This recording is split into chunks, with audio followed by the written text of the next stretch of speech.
Vast territories, diverse landscapes, and a population of over 1.4 billion, this is the multifaceted beauty of 中国, China. With a rich history spanning across 5,000 years, China's culture definitely captured the media's attention, especially with iconic artifacts like the Great Wall and terracotta warriors. I would say Chinese food would be the element that shaped my spiritual world the most. And I think it doesn't only shape my characteristics, but my identity and roots as well. And like many cultures, cuisine is a key element of Chinese citizens' upbringing. But their diverse cuisine in particular is key in shaping their citizens' national identity. Being the third largest country, China is divided into 23 provinces, 5 autonomous regions, 4 municipalities, and 2 special administrative regions, with each region offering various emphasis on taste. It is really nice to live in China because you would have the ability to explore different dishes, and it teaches me to be curious, creative, and respectful. Indeed, at times, many foreigners refer to China as a homogeneous body and neglect its vast cultural range. And when we recognize its diversity, it makes sense as to why appreciation and perseverance are embodied by the Chinese amongst other core values their tradition advocates for. And like many of us around the world, food's importance is in the memory it holds. From recipes passed down from generation to generation, familiar taste of home-cooked meals, it is a cultural inheritance. It could hold personal memory, family memory, and even national memory, which really assists to build your own identity. And judging by the popularity of Chinatowns across the world, it would be safe to say that the Chinese cuisine has a well-known impression on foreigners. However, those who grew up experiencing the depths of Chinese culture would like to share the culture of Shanghai Rongxiu, which is woolen needlepoint tapestry in English. It is praised as Eastern oil painting. This intangible cultural heritage, though encapsulates the essence of Shanghai, is not even widely known amongst Chinese citizens who didn't grow up in that particular city. Popular in the 14th century Germany, variations of the woolen needlepoint tapestry were found across history, like in the Victorian era. It wasn't until the 20th century that this form of art found its way into China. Though this application was mainly found on fashion items, woolen needlepoint techniques were later on used for creating portraits in Shanghai.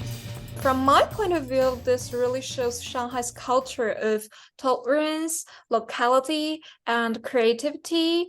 It shows how we define art and globalization. And Shanghai's attitude to globalization is keeping our own unique local things while integrating global new things. Looking at Shanghai's artistic expression, it just goes to show the diversity in Chinese culture, with each city holding localized flavors, artifacts, and even scenery.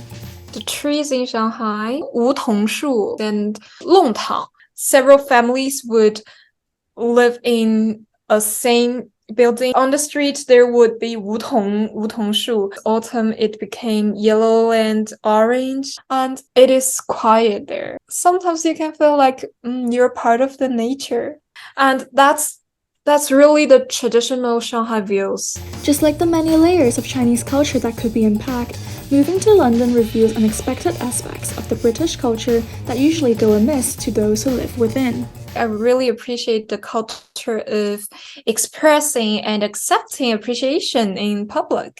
While receiving compliments on your outfit by strangers on the street may be a common occurrence here in London, in China, subtle cues of affection are more widely seen than direct affirmations. My own cultural atmosphere is more subtle. Instead, we may use some indirect ways, including writings or gifts, to show our appreciation. And studying abroad, having experienced a drastically different culture, enables one to be a vehicle for cultural exchange, bringing aspects they believe are worth sharing to family and friends. When I went back to Shanghai this summer holiday, I actually brought these habits back, and then my mom acted like, "Oh my goodness, why are you so direct?" I think like sometimes people should be more direct to express kind things, I would say, because that's where happiness is. On the other hand, Chinese students, in finding a piece of home, are also diversifying the culture here at King's. China is a country with various myths and history, and we have lots of traditional and unique culture, including food and costumes. And my calendar always shows Chinese traditional festivals like Mid-Autumn Festival, and I would always cook something special that we Chinese usually eat on the day, which is mooncake in this case. Also, I have brought lots of traditional Chinese costumes to London so that I could wear them to find my own identity as Chinese. And what I wore today is the Ma Mian dress, which is a traditional costume from the Ming Dynasty. I also find finding a sense of belonging in my community very comforting. So if you're watching and are Chinese students studying at King's, join KCL CSSA. Woo!